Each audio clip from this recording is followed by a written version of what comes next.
and welcome to another episode of Heart Warriors. This is a series I've been inspired and guided to do thanks to my energetic connection to Kata Judah. This is the sacred masculine site in Central Australia, very close to Uluru, which is the sacred feminine site. What Kata Judah has asked me to do is to give a platform to our men so that men can speak man to man, mind to mind, heart to heart, journey to journey, awareness to awareness. It's time for our men to rise heart and spine. And what does that mean? What is the emotional connection? Where does the heart come in? So I'm interviewing men who are walking or have already walked this path and are here in service to others, sharing their wisdom, their knowledge, their experience, their tools, their practices to help other men. And also, of course, to give us women an insight into the journey of men so that we too can help understand them and indeed ourselves better. So today, our guest is Ryan POLING, a man from America. And he is a musician, a man's coach, a songwriter, singer, a husband, and we're going to hear all about his journey. So,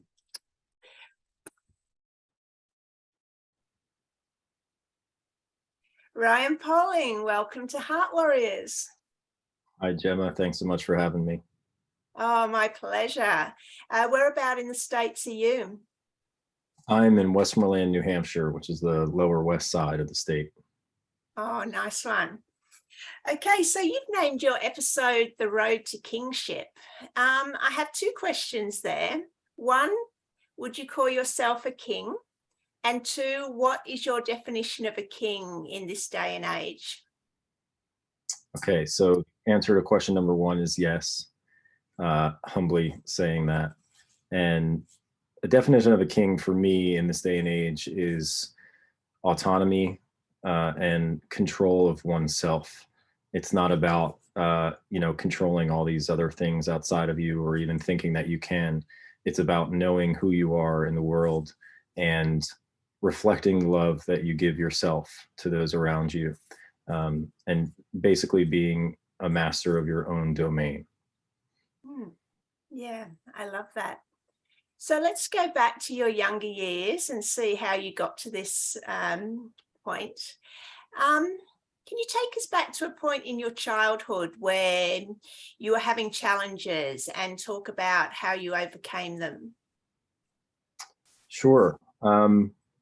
More so my late teen and early 20s. I was having a lot of financial trouble, borrowing money all the time. Everything was just kind of a mess. I came from a divorced family. Everybody kind of knows how that goes, scattering, your stuff all over the place. And so I decided to take control of my finances and to own the mistakes that I was making. And so I stopped asking for help from people around me. I stopped borrowing money, and I more or less became a workaholic. And I landed myself in a really good financial place in the end. But it was after about 10 years of working 7 days a week with very little time off, physically doing landscaping, other construction stuff. And so I got myself out of the financial bind that I was in. And that brought me to this whole new place of dissatisfaction, because I thought I was running away from poor finances and not having the things that I wanted in my life. And then I got to the place where I could basically have everything that I wanted.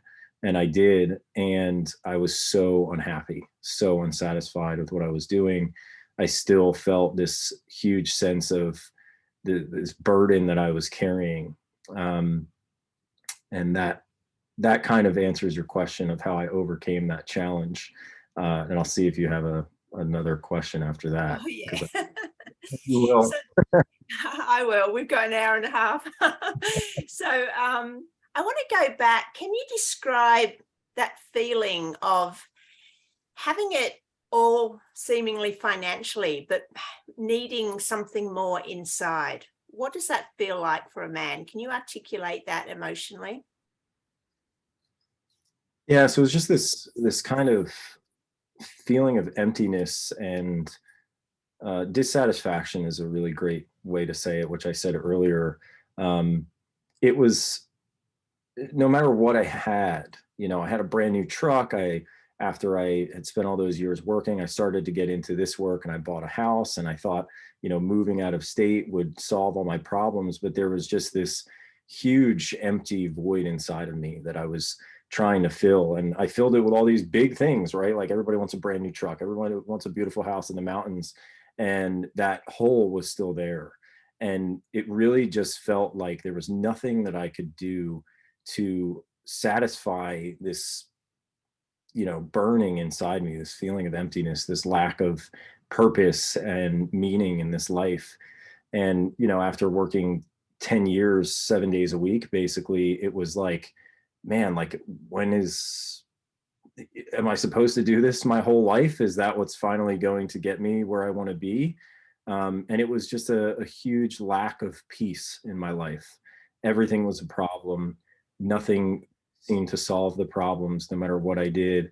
Um, and just very, very discontent. Yeah.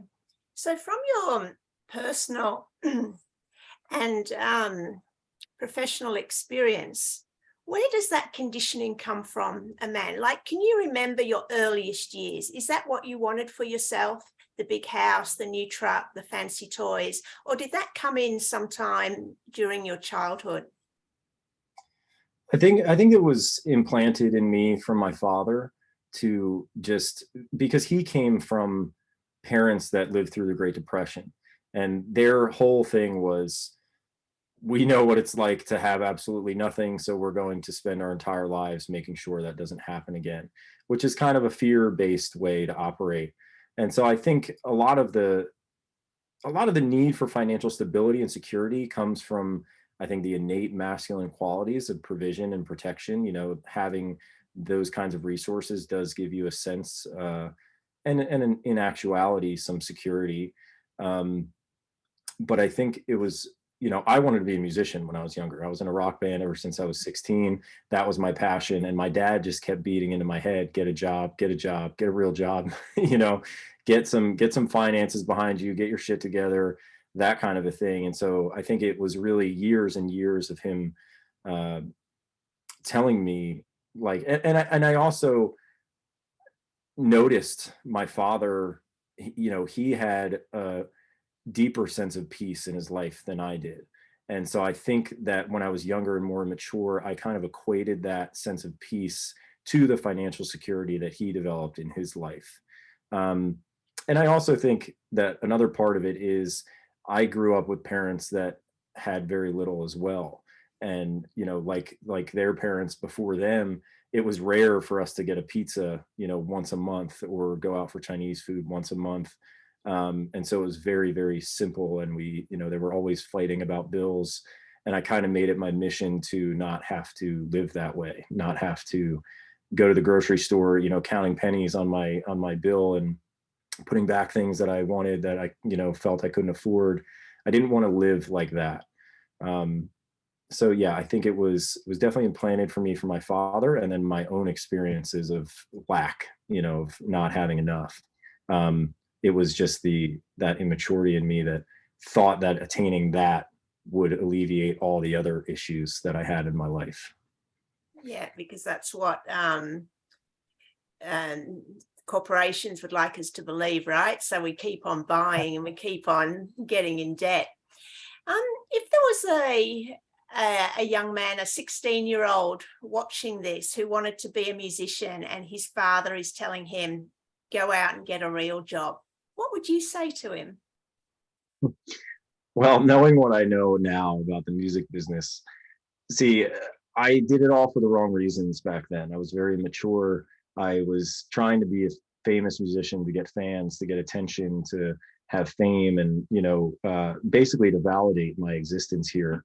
And now I just play because I love my music, and it's okay if people like it, and it's okay if people don't.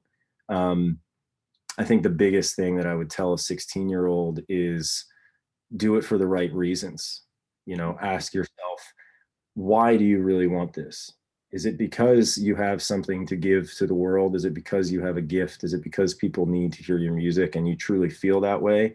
Or is it because you're looking for something? You're trying to fill a void inside of your life and your heart. And I would also say, dig deep into the back end of the music. There are ways to make money that most people don't know about. It's not about getting on a huge record label and getting $1 million sign-on bonus. It's about the little things. And most people getting into the music business don't understand the things that you need to be linked to even get royalties and stuff from your music. Otherwise, all that money is just left on the table. So on the practical side, I would say really dig into the back end and have the fortitude to do it for very little for a while, and eventually money will come. And your passion can fuel your finances as well. That's the way it should be, right? Your finances shouldn't really fuel your passion. It should be your passion creating that sense of stability and financial security that you're looking for. Oh, that's great. Yeah. So would you say that growing up you were emotionally aware? Were you encouraged to express your emotions? I was verbally, like my parents would always say, well, it's okay to cry. It's okay to show emotion. They told me that as a man. But then on the other end, it was when I was expressing myself about things that they felt weren't worthy of expression, I guess, they kind of shut it down and they said, well, you shouldn't be crying about that. You should be doing this, or, something like that. So it wasn't true validation. It wasn't truly honoring my experience. And I think that's where a lot of people, I think we're at a place or a juncture in our collective consciousness right now where people are telling others that it's okay to express their emotion, but they're not actually living that. They're not actually holding space for people to do that if they feel like their emotions are irrelevant or over the top or whatever. They're kind of trying to hold that down and saying like, whoa, no, I mean, you can express yourself, but not like that, you know? And Not if so it makes me feel uncomfortable. right. So I feel like I got both. I was encouraged to do so, but then on the energetic side, I was discouraged to do so. Does that make sense? Sure. Yeah. Um, the reason I ask is because I think you're a generation younger than me, so you're relatively young, and it's good to know with parents, that shift now is coming into allowing young boys to be more emotionally expressive. Whereas, as you said, in your parents' day, with your grandparents growing up during the Depression, they were a lot more stoic and, not as expressive. Would you, yeah, say that?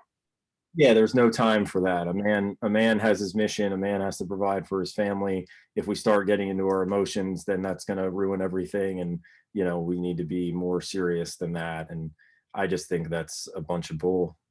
I think that if you don't express your emotions, and there are ways to express your emotions in a healthy way. You don't have to be a grown man crying and running around the street expressing yourself. There's plenty of ways to do that in private or in circles of men, or just to a coach or a therapist or something. um, I think that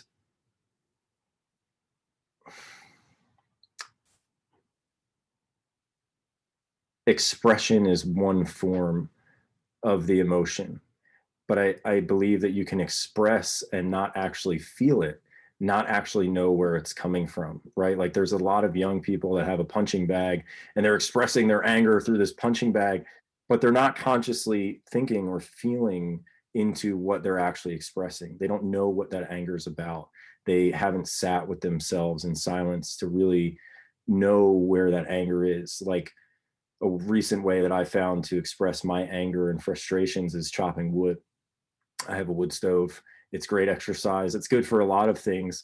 But what I actually do is when I'm about to swing the axe, I picture or I allow those feelings to come up in my body.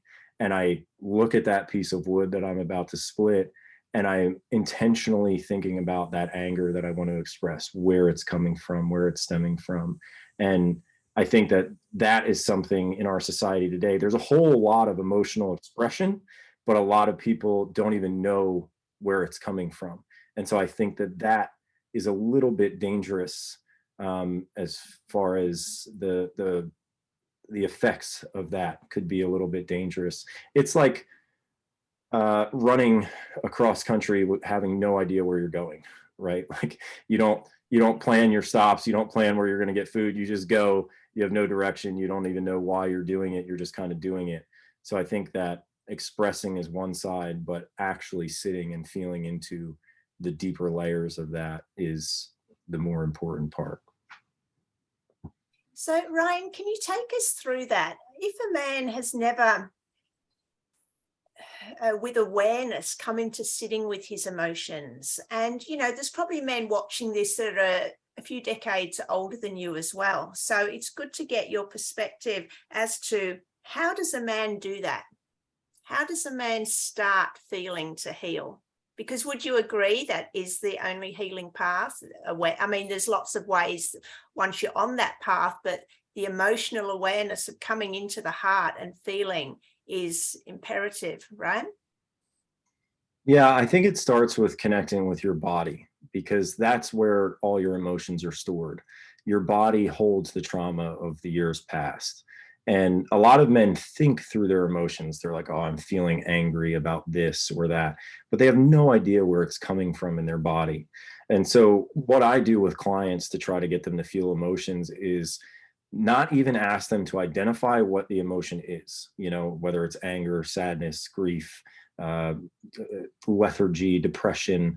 Um, I ask them to feel what it is in their body. So, where is it? Is it in your chest? Is it in your neck? Is it in your stomach? What does it feel like? Is it hot? Is it cold? Is it, vibrating? Is it heavy? Is it light?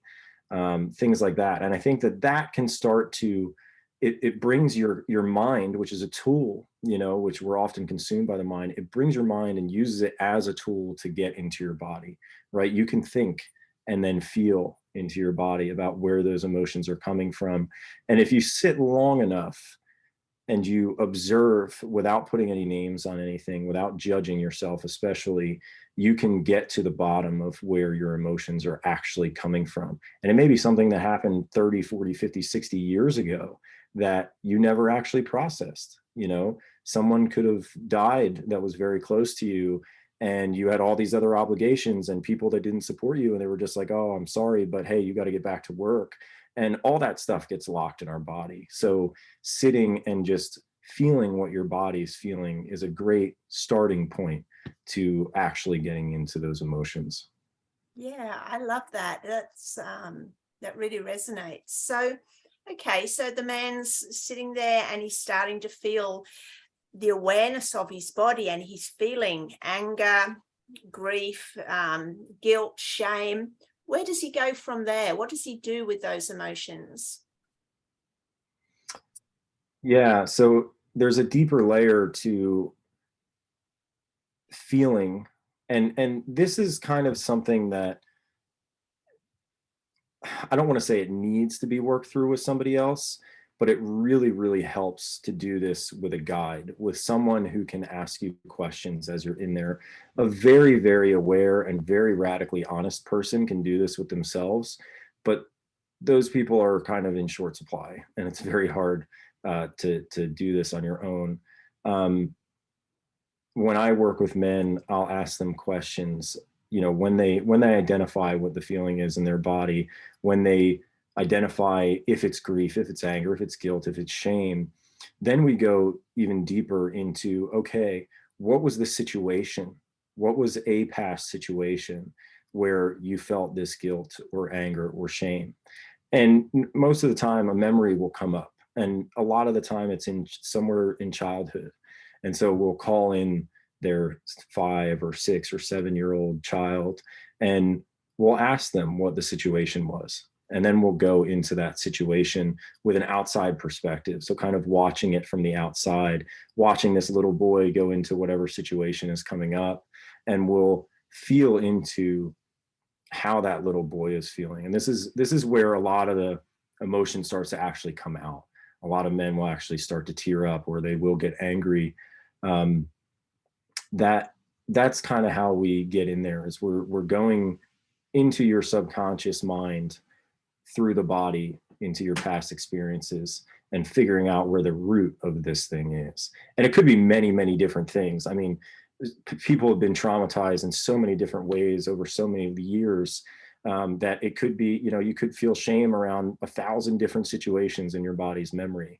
And we go through one by one and we'll root out those memories, and transmute that shame into understanding or a lesson that needed to be learned, or um, a lot of the times guilt is there for a reason. We feel that guilt because of some wrong that we've done. And so we learn to forgive ourselves for the things that we've done in the past that are, triggering that guilt in us now. And when you get to the point where you've expressed and moved through a lot of those past situations, I like to think of it as it's a hole. Like, with each traumatizing experience, a little hole gets dug inside of you, and it fills up with pain. It fills up with these heavy emotions, and it keeps us stuck, and it can actually block energy in all kinds of places in the body. And so what we're doing is we're emptying out that hole. Some people call it a bag, some people call it a trunk, whatever, but we're emptying that out. And when you empty that out and you create space, it opens up so much room for joy and for peace and for acceptance. And so that's a large part of what I do and what I feel called to do, because most men don't have people to lean on for their emotions, and they're told every day that they can feel free to express themselves, but then when they do, it's like, whoa, whoa, whoa, not like that. Yeah, that's so true. Um, does that work need to be done man to man, or can men do that through women? I think it can be done either way. I worked with a woman about a year ago now that was a very powerful space holder, and it moved a lot of things for me. And there are women all over the world doing this kind of work. I don't think it needs to be man to man. I think what needs to be man to man is the brotherhood sense. There is a power to other men holding that space, that I don't believe women can fully give, because on a subconscious level, men know that we're different from women, not better or worse, but we're different. Yeah. And so I think it's important for men to surround themselves with other men doing this work. And that's kind of where my life is leading me. I'm in a men's circle right now, and it's inspiring me through what it's given me in my own life to create some kind of a men's circle, so that we can do this, so that we can share and process and simply be heard. There's nothing to fix. There's no solutions there. You have all your answers. It's just expressing that to another man, sharing your heart, and just having them nod at the end. It sounds funny, but there's a huge power to that. And so I do think that you can do it with a man or a woman, but I think brotherhood is important, just so they know they're understood by a man, someone who has the same body as them, the same nervous system, they're wired the same. Um, but I've worked with, as far as my own personal coaches, I've worked with all women up until this point, and now I'm getting into working with men. So it's powerful either way. That's really interesting, because I guess working with a woman, you get to heal maybe more of your um, inner feminine wounds, maybe relationship also with your mother.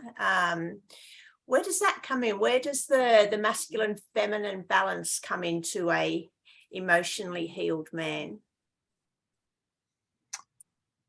I think it's about the balance, like you said. The feminine is the creative side, the intuitive side, the seer, if you will. The masculine is the structure, the provision, the protection, the real warrior energy. There are a lot of feminine warriors as well.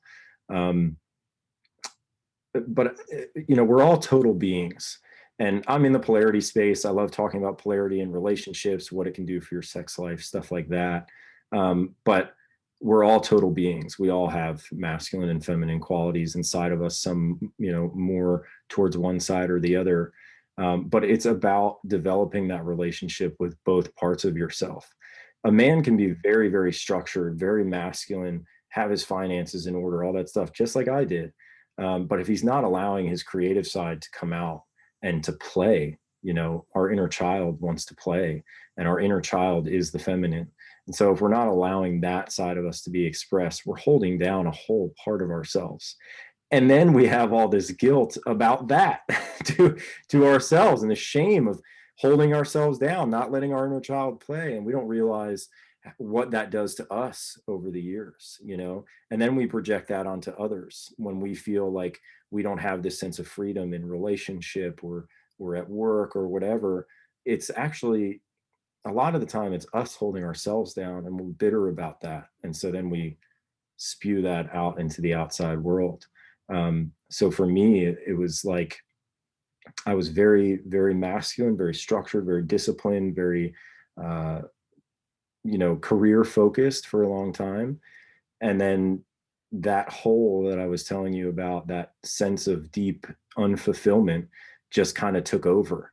And then I went into the polar opposite direction. Then I started spending all my money on all the stuff that I was doing, and letting my kid come out and play, and, you know, getting really, really in touch with my feminine energy. And then I What did realized that feel like, Ryan? Sorry, I just want to grab that moment because, you know, you obviously had a lot of joy around that. So can you run us through what that felt like to be totally free to just spend and be you?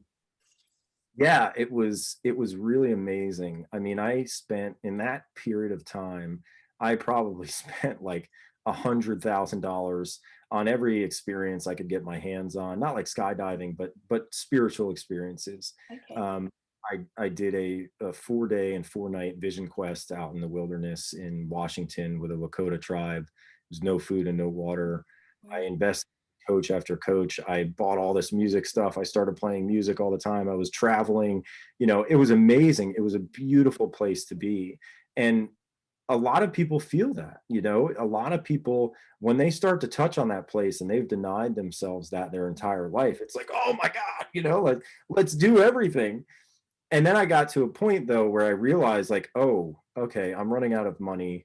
My life is kind of chaotic right now. Things are kind of starting to fall apart. That's what I realized. And I was very joyful, very happy. But then I started to lose that sense of security. And then I realized that, okay, something's a little off here. I could feel the imbalance. And although it was a very beautiful place to be, it was like, all right, there's a way to do this and have security, have money in the bank, have the structure in place to be able to do this basically whenever you want, with limitations, with boundaries. And so then I started really working on raising my masculine side, not the immature, I have to take everything that I want in this world kind of masculine, but the, how do I give myself everything I want and then extend that outward to the people in my life. That's when I started doing that work. Yeah, I love that. I love how you came into that balance of being totally one way of doing it, I guess, out of fear, accumulation for fear of the future, and then just letting it all go, and then realizing that you had to find the balance there. Um, what's your so can you, with this balance now, are you still accumulating for the future, or are you realizing that now is the only moment and you are an ultimate creator? Now you found your creative side. Can you balance all that now and let go of fear of accumulation for the future? Yeah, so I don't accumulate out of fear for the future.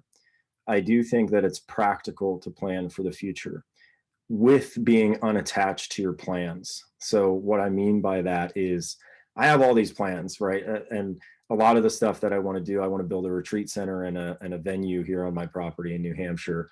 All that takes money, right? And so if I'm not saving for the future and I'm just like, oh, well, you know, sometime down the road, all that money is just going to come in and I can do it. That to me is impractical.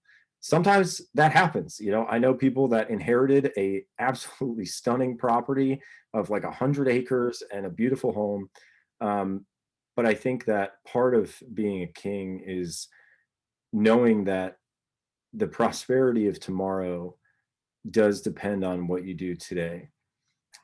But to me, there's a balance in that as well. It's It's like I'm not putting all my extra money into my future savings and my future plans. I'm allowing myself to live now, which is honoring my feminine side, right? What I, living out of fear and putting all that money away to get my house and my truck and all that stuff when I was younger led me to a place of just working all the time, right? To create that security. And so now I'm at a place where I realize that saving for the future is important, but it's not everything. And for the record, I have I have a couple of little retirement savings things going, but I more so cashed out my retirement right now because I know that living for today is more important.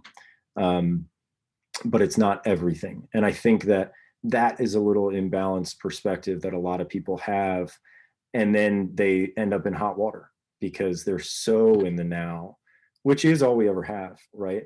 But they're so in the now, they're not thinking about the future at all, and let's be practical about it. If you own a home or a caravan or something like that, your water heater is going to break at some point, right? Your roof is going to need to be replaced at some point. Your tires are going to blow out on your caravan. Your windshield's going to get cracked. And so if you don't have money to take care of those things when they happen, um, there's nobody to blame but yourself, for not putting on things. It's all a balancing act, like you said.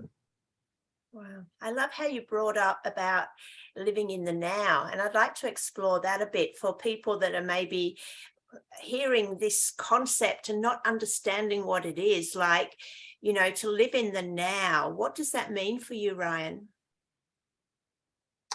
What that means for me is to be able to express myself in my entirety right now. So even if, say finances were really tight right now, I would still be playing my guitar in my basement. Maybe I wouldn't be playing shows because I wouldn't be able to afford that.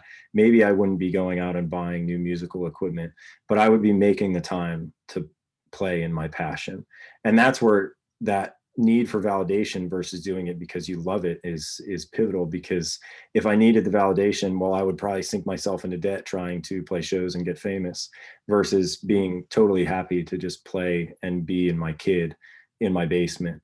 And so I think that it's about practicality of knowing, the costs of life, and being prepared for the storms that come, the inevitable storms that come, the vehicle breakdowns, the broken appliances, all that stuff, but not focusing on that. Like, for instance, with my finances, there's a certain percentage that I put aside for the unforeseen things. And we've all lived a certain amount of years here. We can all attest to the unforeseen things that happen all the time. And so I think that being prepared for that is key, but not being prepared, or not being so obsessed with being prepared with it that you're not enjoying life right now, right? Like what's the point of life is to be happy, right? Or to be joyful. And so I think that you can be joyful and prepare for the future. You don't have to just prepare for the future at the expense of your joy today. Okay, so what is your biggest fear or worry for the future as you are today? What is it that you think I need to be prepared for? I mean, apart from the superficial, your roof falls in or something like that, what is it that men need to be prepared for in this day and age?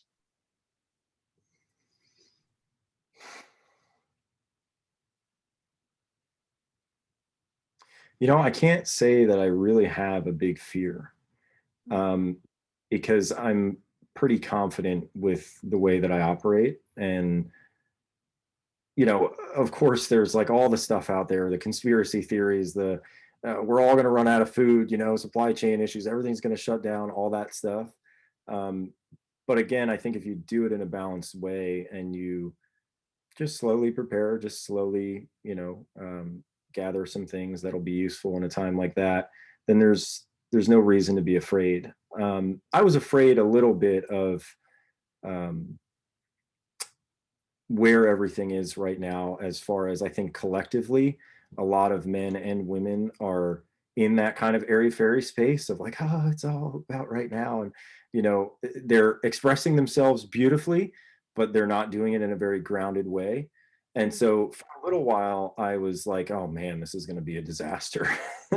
and then, and then I kind of realized through my own journey that, oh, wait a second, collectively, we kind of have to do this. We kind of have to experience both sides at an extreme and then come to balance. Yes. And so that really took away all the fear for me. I see the things going on with the governments right now. Everything that happened around COVID and the extreme lockdowns and people not being able to do the things that they needed to do for their loved ones. And, I guess I kind of worry about that coming back again, but being even more extreme. And I do think that that's going to happen. And I think it's important to be prepared for that. But I can't say that it's a huge fear or that there's anything that I'm, wickedly afraid of. It's just certain things that I see happening, coming to fruition, if you will.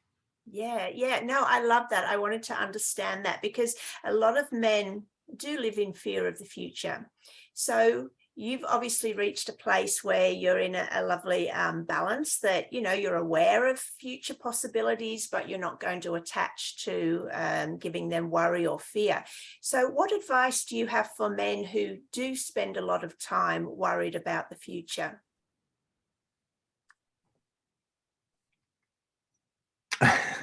I would ask them if they've really taken the time to get in touch with that fear.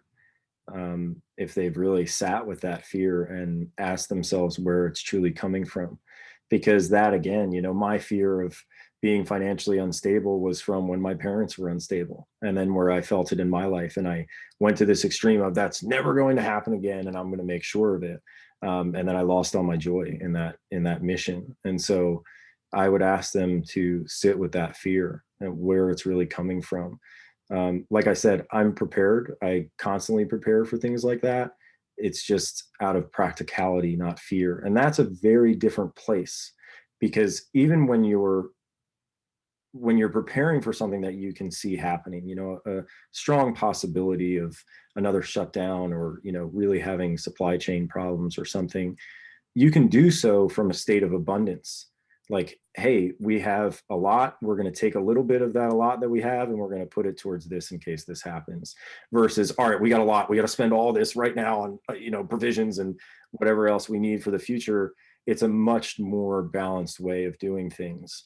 And I think ultimately everything comes down to our fear of death, right? What happens when there are supply chain issues? We don't get food, we don't get power. So now we're, sleeping in the elements. Now we have nothing to eat. Now we have to scavenge and hunt. And most of us don't even know how to do that anymore. So what's going to happen? We're going to starve to death. We're going to die. That's the root of almost all of it, right? Or losing someone you love. Either way, it's related to death. So I think men sitting with their death, realizing that that's actually going to happen. We live for the future so much thinking that we're going to live forever. We work 40 years so that we can retire and live out our golden years, when a lot of people don't even make it to retirement. They die before that. So I think looking at the reality of death, and there's examples all around you. Take a walk through the forest. There's dead trees laying down everywhere, dead animals. You'll see feather piles of where a fox got a bird, And so I think looking at that reality, I think a lot of people are up in the clouds right now and everything is beautiful, everything is now, everything is joyful, but they're forgetting the reality that we're here for a finite amount of time and we all die, and we all go back to spirit. And so I think that sitting with that reality, it's about honoring the reality of this world that we're living in right now and getting to the place where you come to peace with that. Yeah, I love that. I want to explore something that you said a little while ago about a man finding his creative side. And you knew from a younger age that, you were a musician, and so you already had explored that. What about a man who's never been what he would consider to be creative? How does he find his creative side? I would say, again, it goes back to childhood. There's always things that happen in childhood where there's a memory of a time where we were doing something and we were just, that was all that existed in the world, whether it's playing music, whether it was playing a sport, whether it's being a builder. You know, some people want to do that all the time. And I think it's about, you know, if we've been so cluttered up with this need to survive, this need to, you know, create stability in our lives, and we've just been working. You know, I have a couple clients right now that are struggling with this. It's about remembering what our child actually wants, you know. It's about letting go of the fear that that can never happen. You know, a lot of people struggle with the, well, I wanted to be this, but there's no way that I can do that. And a lot of that comes with feelings of unworthiness and stuff. For the people that truly don't even know, we go into the old memories of good times, of things that they loved, or we simply ask them to be open enough to start exploring. You know, what's something you think would be cool? What do you watch all the time? You know, what are these other people around you doing that you're like, oh man, that is so cool, I wish I could do that. Go do it. If you love watching you know, music videos or listening to music, go pick up a guitar. You know, go buy a cheap drum set, just mess around, see how you feel when you're playing it. Does it make you feel alive? Are you feeling joyful? Or is it like, is this like a deeper expression of yourself that you've never felt before? And you know, I think that's a great way to simply be open, is the best way in my opinion, to just try out new things. You know, be open-minded enough to try out new things, and you'll be amazed at what comes out of that. Yeah, I really like how you brought into the awareness the feeling of joy of it being able to express yourself through a creative source, right? Um, Ryan, can we go back to your deepest, darkest moment? What was happening and how old were you?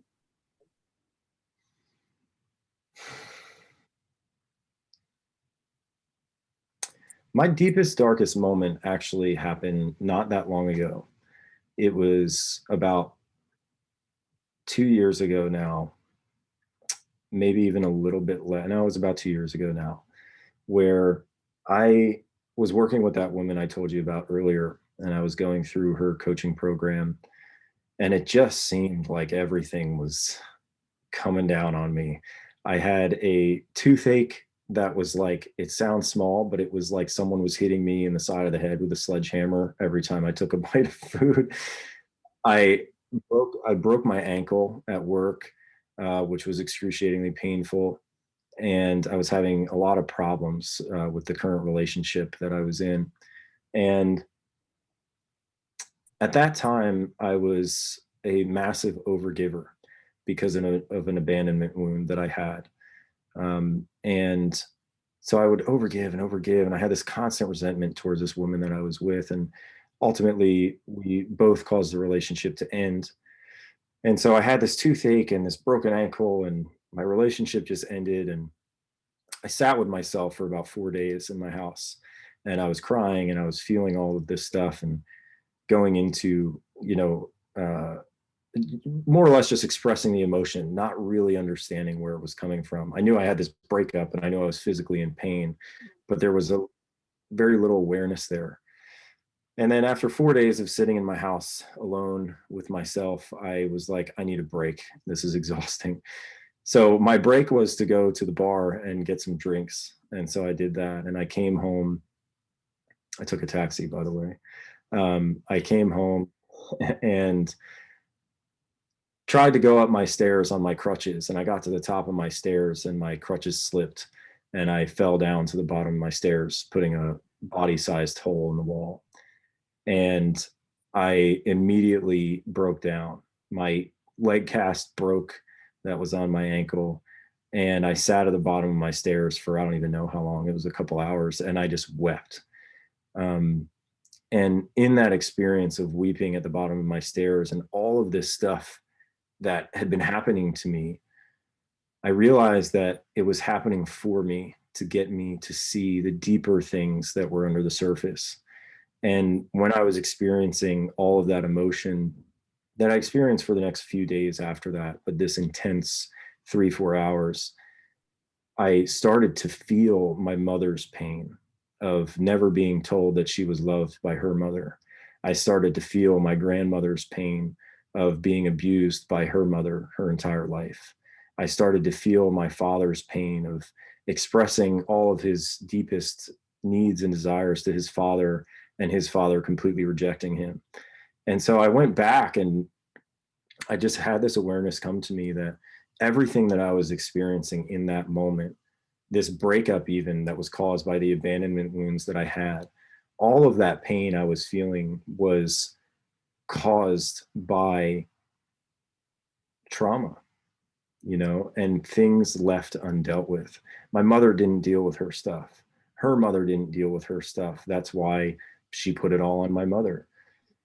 And I realized in that moment that a big part of why I'm here is to help people get into those memories, get into those feelings, and create space for what they truly want to come into their lives, free from the shackles of abandonment, free from the shackles of not being good enough.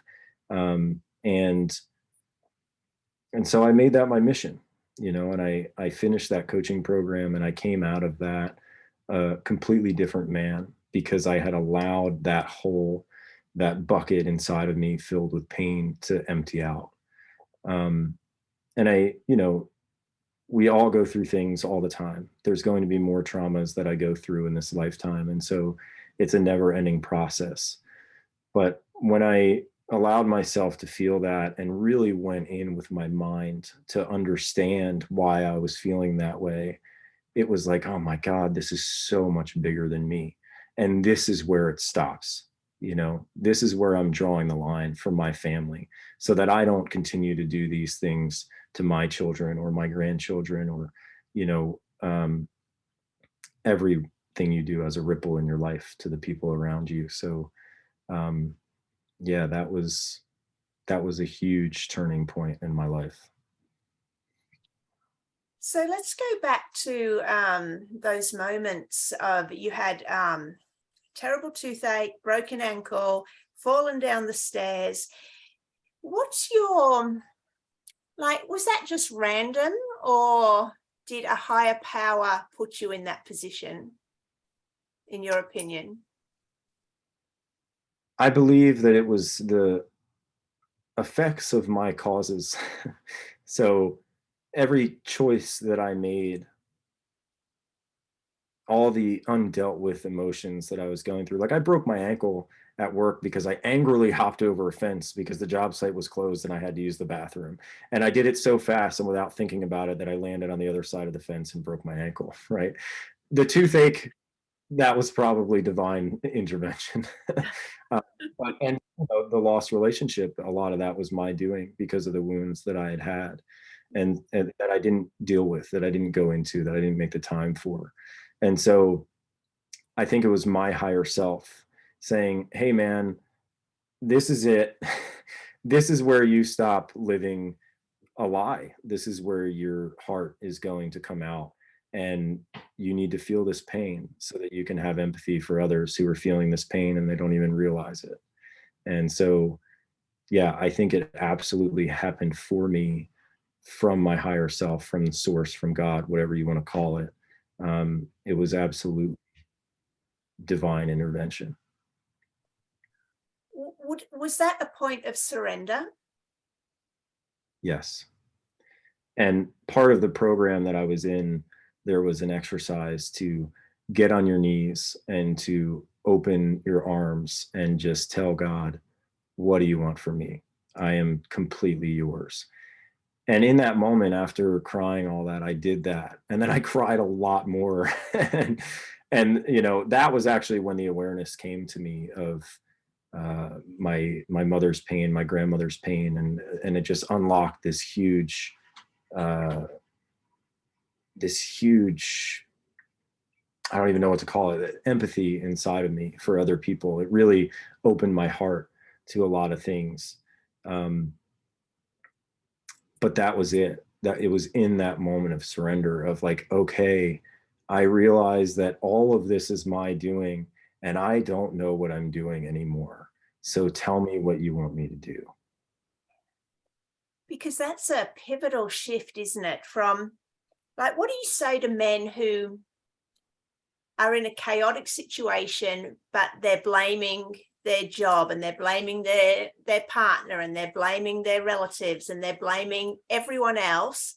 How does a man, what does it take for a man to come in and realize that he is responsible for his experience? What do you say to those men? It's funny. The first thing that came to mind when you started talking about that was, well, who chose to take that job? Who chose to marry that woman? Who chose to be in that situation? Right. And oh man, I've asked some men those things and they're like, oh well, yeah, yeah. They start all these excuses and stuff. But bottom line is you made that choice, right? Unless you're in slavery and you've been taken by someone and put in chains and whipped, until you do what they tell you to do, no one's doing that to you except yourself, right? If you're in a job that you hate, um, there are millions of different jobs out there. There are millions of different businesses you could start. I had a landscaping business. That's when I worked 7 days a week and burned myself out. And, all my friends around me at the time were entrepreneurs and they're saying, when I told them I wanted to sell my business, they're like, oh, you're nuts. You've been doing it for, so long. You're finally profitable. You have this huge thing that you built. And I was like, yeah, but it's not working. And it's only my choice to continue to do this or to do something else. And as soon as I made that decision that I wanted to sell my business, I didn't know anything yet. I was given an opportunity by one of my customers to try out working for him. And it was in the winter time. I wasn't doing anything in my business. So he was like, why don't you just come on for a couple months in the winter and see how you like it? And then, you can choose to stay or go. And I was like, okay. But just opening up to the possibility of, hey, I'm in control here. I can choose to sell this business or to continue doing what I know isn't working for me. When I made the decision that I was in control and I was ready to do something about it, that opportunity opened up for me. And so I think that a lot of people are afraid, like you said, afraid of the future. Um, of well, what if I do this? A lot of it is what will people think of me? That comes down to that validation, that am I good enough, that trying to prove something, or they're just afraid that they don't know what they're going to do, they don't know how they're going to provide for their family. And that surrender piece comes in really big there of, hey, just surrender to a different possibility, surrender to the fact that there may be a different path for you, and just see what opens up and be patient. Keep doing what you're doing, but just remain open to the different possibilities. And when somebody gives you an offer, really consider it. What could be different about your life? What are you going to be doing that versus what you're doing now? How much more free time do you have? Asking questions like that, I think, is really important. But people would be amazed that when they decide that, or when they remember that they're in control and that none of those external factors have chosen them, they've chosen them, Right. then all new possibilities can open up for them. Yeah, that's so true. You described yourself as a younger version, as an overgiver. What was the wound behind that? That was a not being good enough. And that stemmed from my parents. My parents would always give me praise, but it would always be like, oh yeah, this is really great, you did an awesome job, but oh man, this is, you built this really well, but you could have done this better next time. And there's a subtle shame to that, right? And over years of that, especially when you're a younger kid playing baseball, whatever, oh, you pitched a really good game, but we need to work on this. All that is like, okay, well, I guess I'm great, but I'm not good enough, because they keep telling me, well, that was good, but you're still not good enough.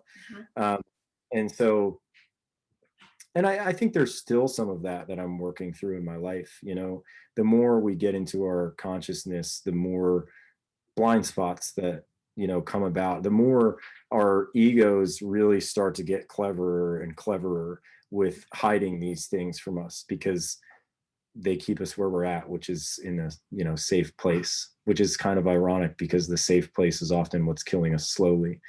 But it came from my parents and not being good enough. And so I felt like in relationships, in order to have that woman love me and stay, you know, I would have to give her a lot to make sure that she was getting enough from me, to make sure that I was enough for her.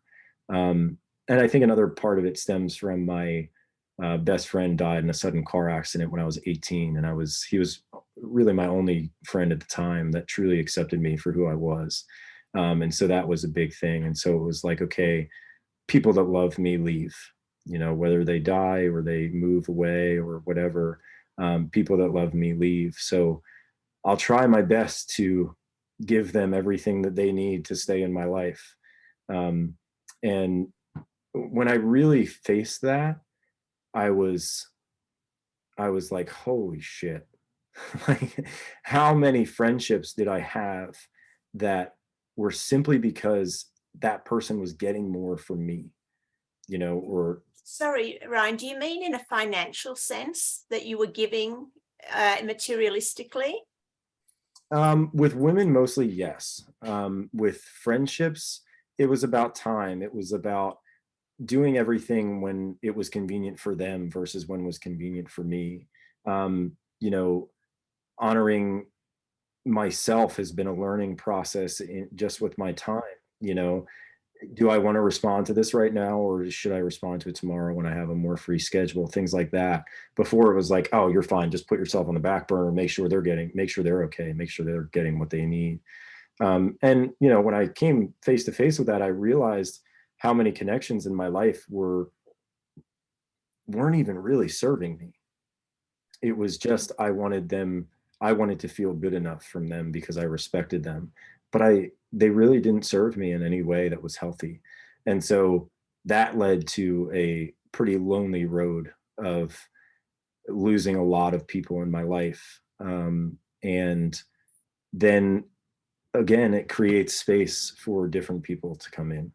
And you know, like when I lost the relationship with that woman and I really sat with all this stuff, I have a beautiful relationship with my wife now. And you know, she's from Australia. It was Right. yeah, it was a crazy situation. It was a Tassie. But yeah, it was there are extremes to everything, like we talked about. Like I was really in my masculine, then I really went into my feminine, and then I found balance. It's the same thing with, you know, our wounding. When I first started to learn boundaries, it was like everything's a boundary. I am honoring myself and that's it. And then you realize that that is a really cold and lonely place to live. And so then you start to develop a balance around, okay, how do I love how do I learn to love myself first? But then how do I learn to love myself and another person? And, you know, I would say I'm still in that territory of really figuring out the nuances of that, really learning to honor myself and my sovereignty and the sovereignty of others. And I think it's really important for people to experience those extremes and see the effects of that in their life. And so going back to what you said about fear for the future, that's why I really don't have fear. A lot of the coaches that I'm surrounded by are like, oh, this is a mess. This is, you know, and I was there for a bit too. But then I just realized that people need to experience all of this. Yes. And in order to learn, you know, I learned a lot from other people growing up, but in order to truly, really understand things, you need to experience it for yourself. And when I came to the understanding of those extremes being necessary, I was just like, okay, collectively, we're right where we need to be, you Yeah. know?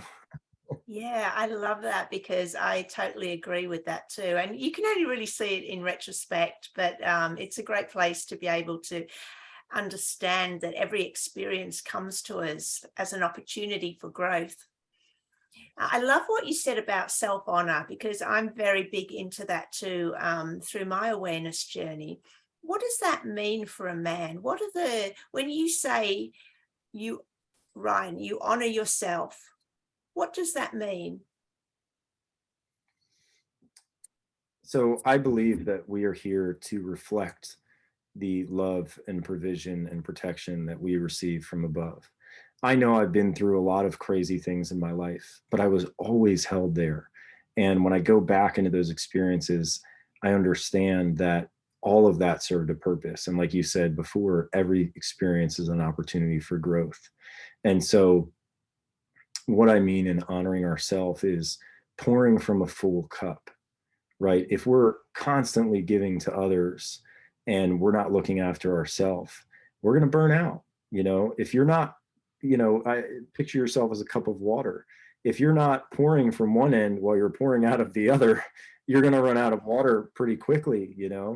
And so a lot of men struggle, especially men with families and kids. And, I can't say I truly understand the responsibility of having children because I don't have any of my own, but they give and give and give without making the time for themselves. I talk to a lot of men that are burnt out from that, and I need time to myself. I need to do this. I want to do the stuff that I want to do in this life. It's about making that time for that stuff. And a man realizes that that's his responsibility to do that and his alone. And so that comes along with, setting healthy boundaries and stuff. When your wife is telling you, I need you to do this and I need you to do this, it's saying, I need to meditate for 20 minutes and then I have no problem doing this for the family. But I need to fill myself first so that I can do this joyfully. And so that when I'm taking out the trash with the kids, I'm not angry about it and they're not feeling that, you know. And so yeah, honoring yourself is knowing what your needs are and knowing how to meet them. Yeah, and it's really good to have that metaphor of the full cup, isn't it? So I always say, you've got to have a full heart to be able to give love unconditionally, because that is the surplus that you're giving without expectation of a transaction. So it's Yeah. good to have that metaphor. Oh gosh, what was my next question? Always thinking of things and now I've put myself off track. Oh yes, meditation. Well, let's go into that. When did you start meditating, and what do you say to men who say, I can't meditate, my head's too busy? Take us through that, please. Yeah, so I love transcendental meditation. That's the type of meditation that I do. It's a mantra that you repeat. So it doesn't matter how busy your mind is, you focus on the mantra, and that takes you to a place of stillness. And I started that because I was listening to a podcast. Normally, when there's something that I'm meant to do, it pops up in my life 3 times somewhere. And so I was listening to a podcast and I heard about this transcendental meditation. And I was like, oh, that's interesting. That sounds really cool. I'm not going to do anything about that right now. Then I read about it in a book and I was like, oh, that's interesting. I think I've heard of that before. And then I met a meditation teacher that lives 20 minutes away from me. And I was, we were talking at a restaurant or something. And I was like, oh, what do you do? I teach transcendental meditation. I'm like, "Ah, okay, I have to do this." And so I booked in some classes with her and I learned. And um, transcendental meditation is different from all others because it's been studied so much in the Western world. The effects of it are actually quantified in scientific data, and it's mind-blowing research. And it really is just about rest. It's about wakeful restfulness, which is where you're staying awake, but you're getting more rest than you would if you were even asleep. So for the doers in the world like me that love doing things, it's much needed rest and much needed space for mental focus.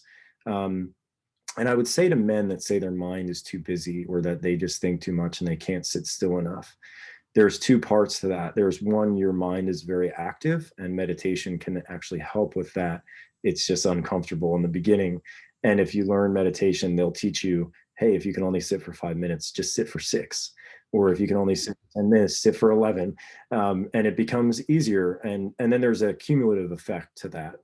And the other part is the emotions that we're not okay to face or that we haven't faced yet. It's that need to move, that, uh, ask yourself, what are you running away from in those moments, when you're sitting on the couch for 1 minute to take a break, and then all of a sudden you're just like, I got to do this. Does that really need to be done right now? Or is there something that you don't want to feel sitting in that chair? To me, that's been the most powerful thing in my life. And the fasts that I've done and the vision quest is all about, you don't even have food. You can't run away. There's no getting out of there. And then you realize all this stuff that you're carrying around, and you're like, oh my God, that's why I can't sit still. Right? When you're forced to sit still in a hachoka out in the middle of the wilderness, and you're not allowed to leave, or you're going to get like bitched out by grandmother, it's like you sit in there and wait and see what comes up. And I think that, a large part of the work that I'm doing, or that I'm starting to move into, is creating those rites of passages for men to initiate the warrior and to sit with that stuff. And so I forget what your question was about. No, yeah, we were talking about the meditation, and I think it's really important to come into that state of awareness, as you said, that when we sit still, are we filling the silence with television or our phones, or what's our automatic reaction to the silence to get away from it, instead of, as you said, sitting in it and dealing with what comes up?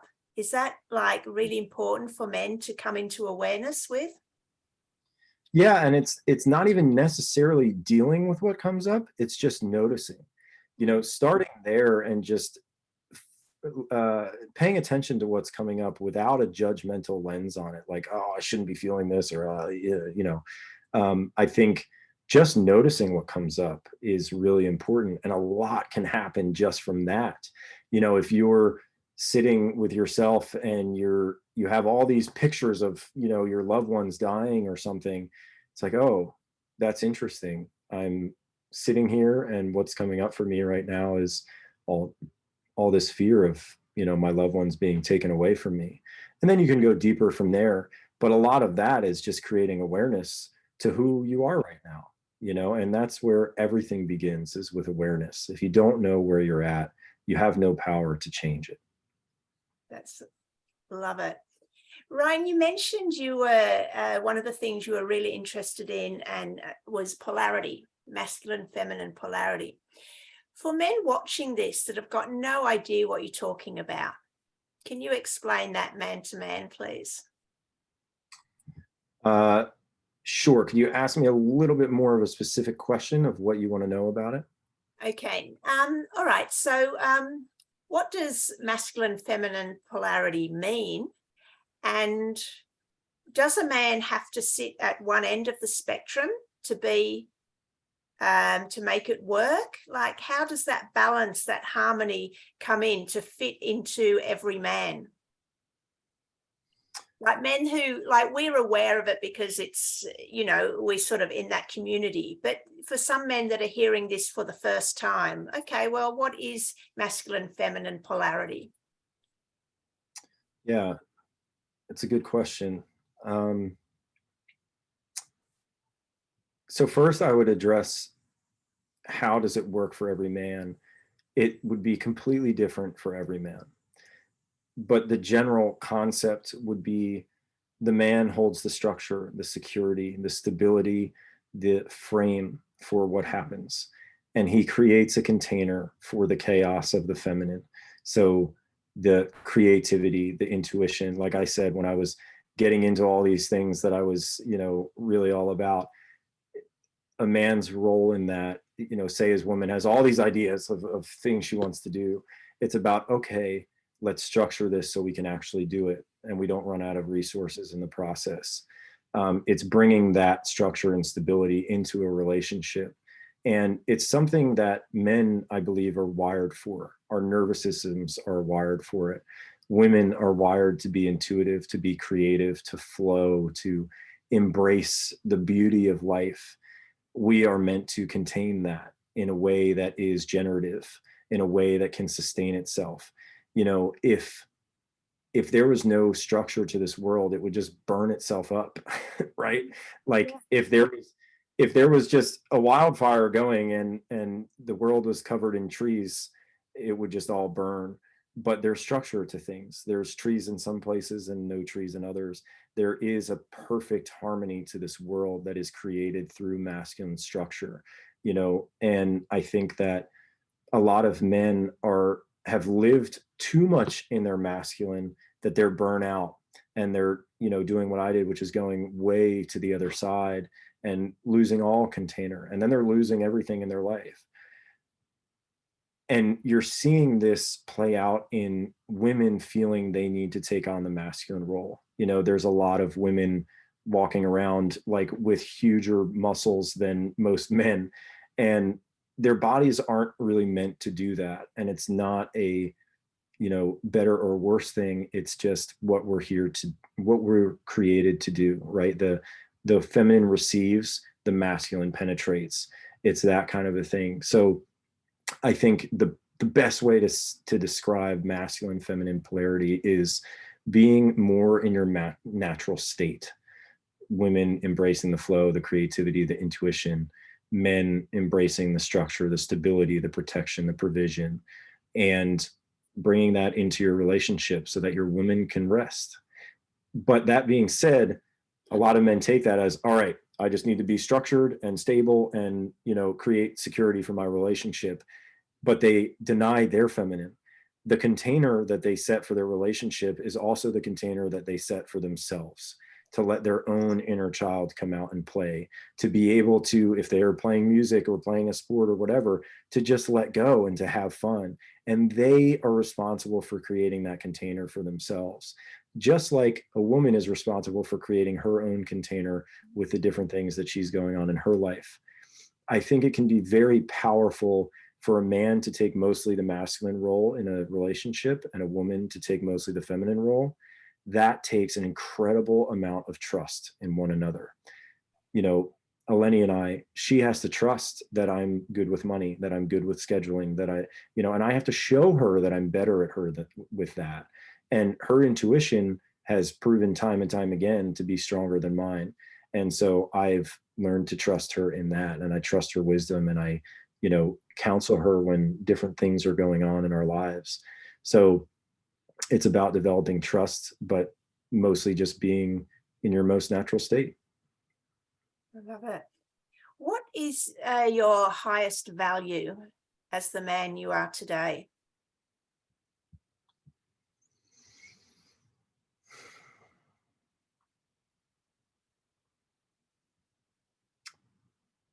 Well, it's in the name of my coaching program. So it would be benevolence. It would be that, what we talked about earlier, filling my own cup so that I can give as much as I want to give, because I'm a very generous person. But I've learned over the years that I need to give to myself first, and to make that space so that I can continue to shine that light out into the world and not let it be dimmed by not filling myself up. That would be, and that comes down to integrity as well. So those are kind of my top two: knowing what my needs are, knowing that I know how to meet them, and actually doing the work to meet them, so that I can be who I really want to be in this world. Benevolence and integrity. Yeah, so strong. I love it. So we're going to start wrapping up, Ryan. What else have you got to say to men out there? Men who are in a challenging place, struggling on their path, maybe knowing that, feeling that emptiness inside that you were feeling at one point, and looking at you and saying, how do I get there? What can you say? What last words to say to men? Anything you want to say to men out there?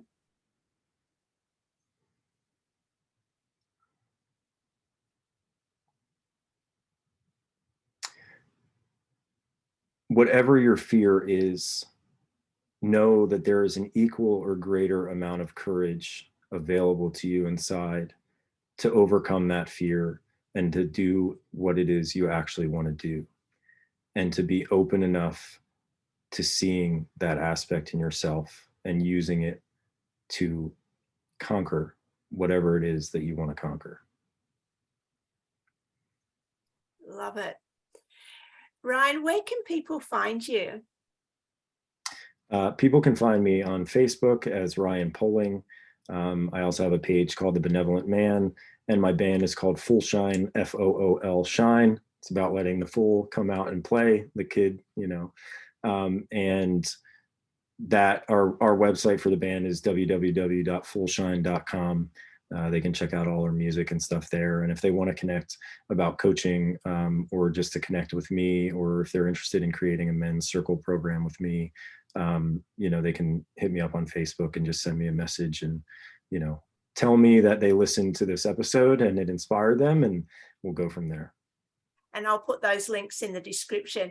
Oh, we can't finish without you telling us about your band and, you know, how you fit all that into your life. Yeah, sure. Well, it's a bit of a challenge because the rest of my band lives in New Jersey and I live in New Hampshire. So there's a 5-hour split there. It's really just about intention.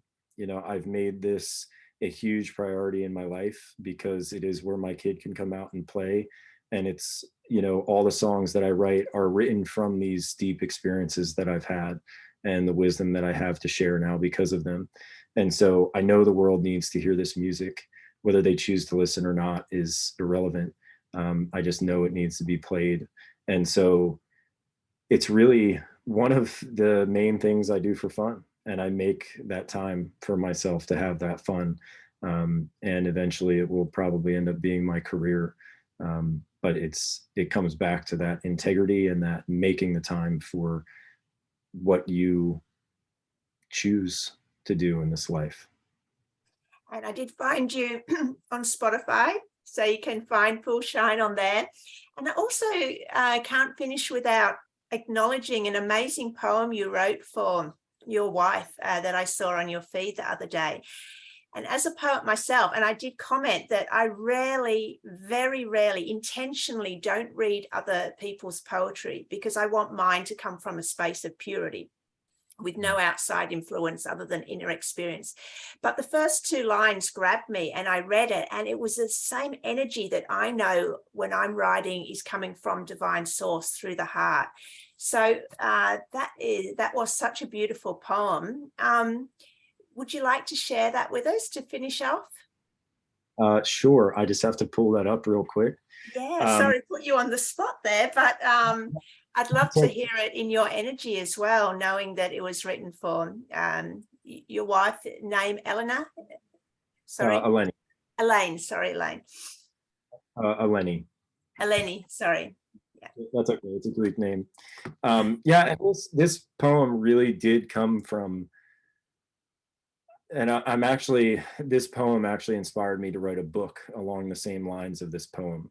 And it really did come from, you know, the first line is, if the day should come where I leave this life before you, know that you are not alone.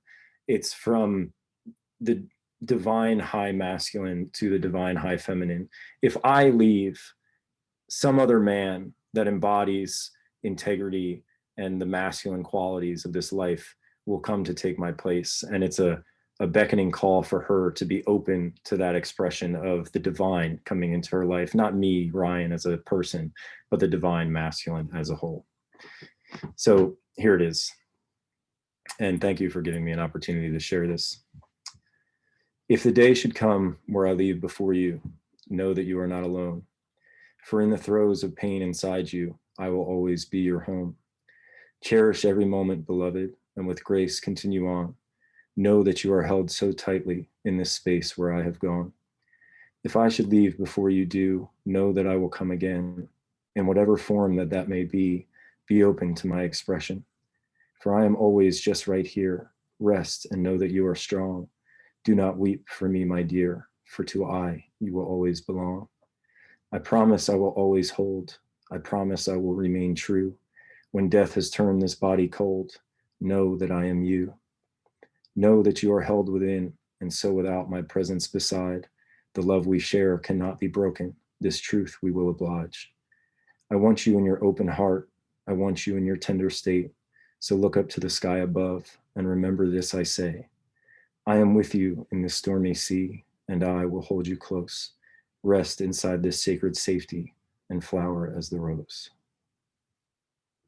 That is amazing. I'm getting emotional. No poem has made me emotional like that has. So thank you, Ryan. I know that's a gift for your wife, but I think all women can receive that gift from the masculine. So thank you.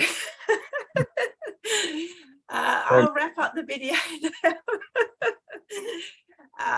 And I'll say bye to everyone. Thank you so much, Ryan, for your gift to the world and to the feminine and to other men for sharing your experience. And I'll be back in a few days. Well, actually, a couple of days with the next episode of Heart Warriors. So thanks, everyone. Goodbye. Thank you, Gemma. I'll just end that.